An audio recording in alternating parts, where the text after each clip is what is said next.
Hello everyone, hope you're doing well. We're back on the dev server because they did a tiny update to it yesterday. What ended up happening yesterday is they completely reverted the dev server and then they brought it back and now we're at 0.18 instead of 0.16. So there are slight changes compared to previously. I'm going to stick all these changes into one video because if I'm honest there's not a ton of stuff here.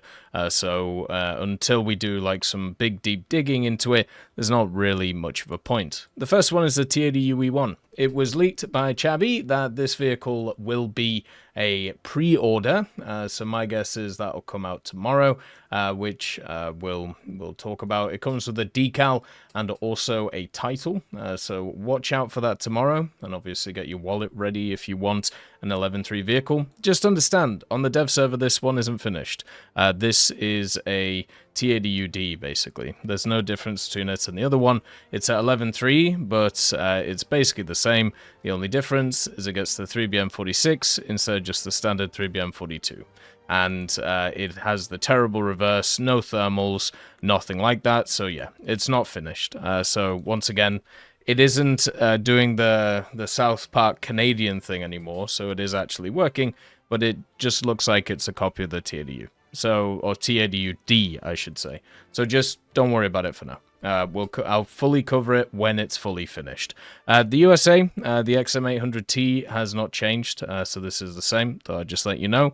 And weirdly, for Britain, they've actually removed the Queen Mary. So previously, they had the Queen Mary here, between the Invincible and the Hood. And they even released a devlog about it today, and it's just gone. No idea why.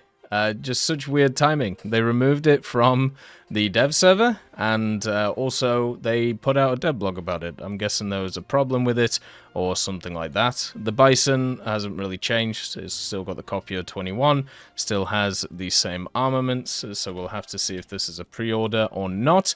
And then the other part is the CV90-35. So this is a vehicle I know a lot of people have been looking forward to. This is a standard CV90, but with a 35mm from the Danish, which is really cool. The problem so far with this vehicle is it still isn't finished. So they gave it APF SDS, so you can see what its values are. It pens 131, 111, and 76, so a little bit more than the standard 30mm APF SDS, and also 1400 meters per second, which is really cool. But yeah, it doesn't have its smoke grenades, doesn't have thermals, doesn't have anything like that. So yeah, it's not finished yet. Once again, can't do a full review until it's even close to being finished. And right now, it's at least better than it was, but still not great. The other part is they just added a P-47 for China, which is super weird. For the aviation, they've added a premium F-47N RE. This vehicle right here is basically a standard P-47N. You can see the bubble canopy, that's over here. Probably a post-World War II vehicle that the Republic of China used. And the only real difference between this and some of the other ones is it gets the 18-cylinder radial, but it doesn't say which one it is. It gets the 850 cals, which you should all know and love. And also, it gets a bomb drop of 3 1,000-pound bombs. So instead of the standard one, which you get with the P-47, which is basically 2 1000s, which are independently dropped, and then a 500 in the middle. This one can also just bring 3 1000s. You can bring HVARs alongside of it too. It does have custom weapons, and at least at this moment, it costs 1,750 GE. So that is basically what's there. So it's a cool vehicle to see, and if you want to grind through the Chinese tech tree, you can have it, which is kind of nice, and that's really nice to see. One of the issues for me so far is the new maps are still not in the game, so they did some really interesting changes to Golan Heights.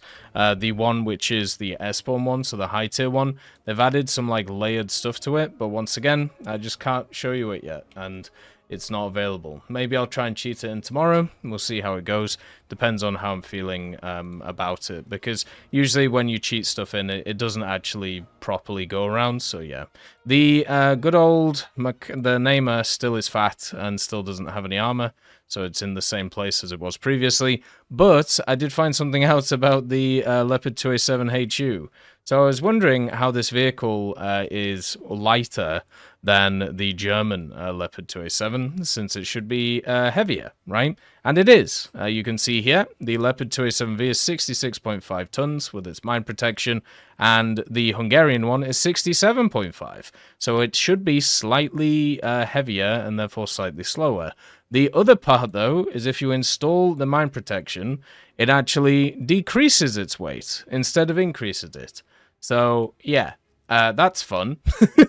And that's why this thing looks like it's lower than the standard good old Leopard. So, basically, that's just the wrong way around. It will be heavier than the other Leopard, which makes, the most sense.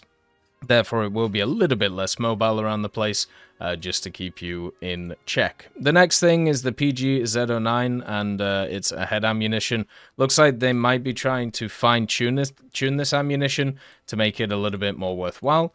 Obviously, it's on the Puma, and they'll probably give it to a bunch of other vehicles going forward. But at this moment in time, it's slowly but surely getting there in terms of what they're doing with it. So you can see here, we weren't able to do a ton of damage against this guy. And you can see, oh, we actually hit him this time. So previously, we didn't hit him, and now you can hit him. So nice, right? So it looks like the head is doing slightly better than previously. Whether it's actually, destroying stuff or not, or whether it's going to have issues or not, we'll have to see. Still struggles with targets which are a little bit further away. You can see against this guy, like, it's not going to really hit him too much, but it actually does still hit him, which it wasn't doing previously. So, in my opinion, that's a huge buff, because you basically go from being worthless to being pretty useful. So, this round will be really cool, and it'll be interesting to see how many vehicles actually get access to it, because, of course, it being a kind of proximity round, it will put the vehicle up in BR quite a lot. So watch out for this one, and obviously this round is also on the Puma. I don't know how effective it is on the Puma. I suppose we could have a look for you. But it's generally not something which was really useful previously, and I don't think it'll be crazy useful going forward either. But after fine-tuning, I think it eventually will be. I think it'll be quite nice to see. So that's definitely something to think about. You can see here with the IRST, there you go, and then it's actually hitting the target now, where previously it didn't hit the target. So quite a large buff to the Puma and also the PG Z09. We could just hit this time. There you go. Woo! So yeah, they're definitely fine-tuning it. They're making it a little bit better, and once it gets there, this will be some pretty dangerous ammunition against some cool targets. As always, I hope you have a wonderful day, and I'll see you next time.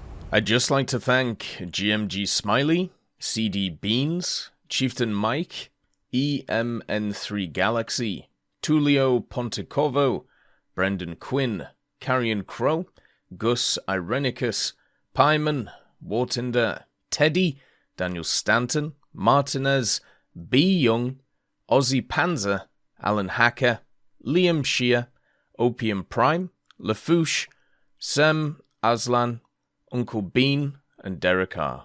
for supporting the channel.